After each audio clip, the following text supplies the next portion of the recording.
In this video, we're going to talk about Chat Engine's context API and how you can use it to do certain things with the app.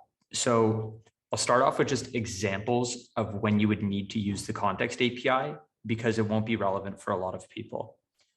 You'll need to use the context API in situations where you need to change the state data programmatically. So for instance, if something happens on the website and you want to set a new active chat, or you want to retrieve an old chat and update the list, then in these situations, you would need to use a function to basically update the state data of the Chat Engine instance.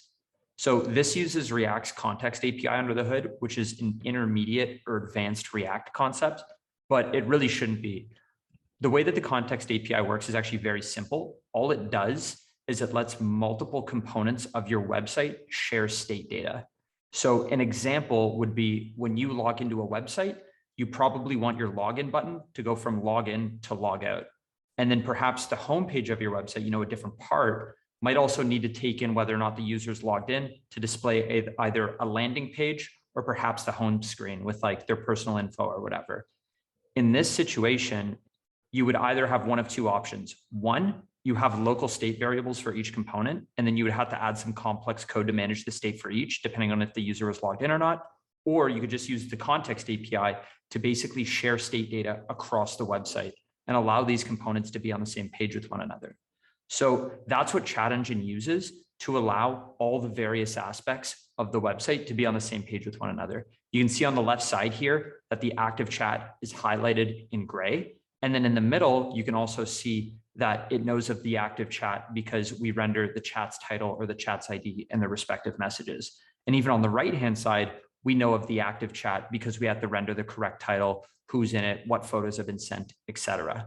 Right? So Chat Engine has been powered with the context API, and you can actually manipulate state data with it as well. So we'll just go over how you can do this so you can set things like active chat and etc. So here's a very, very simple demo project.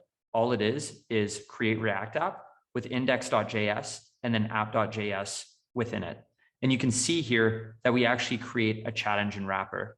This Chat Engine wrapper means that anything within the wrapper is now going to be able to access that context data and the functions used to set or change the context data.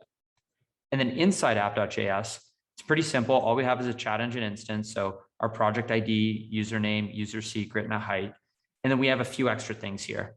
So situation one, I actually re-render the chat title to show us the chat ID, and I'll explain why.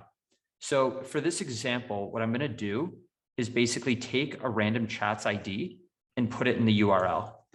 And then what we can do with the context API is basically take this chat ID and programmatically set the active chat to the chat with this ID. So if we click enter, what you'll see here is basically it takes a second to load, which is fine. It's hovering on this chat ID, and then you'll see it instantly change to the next chat.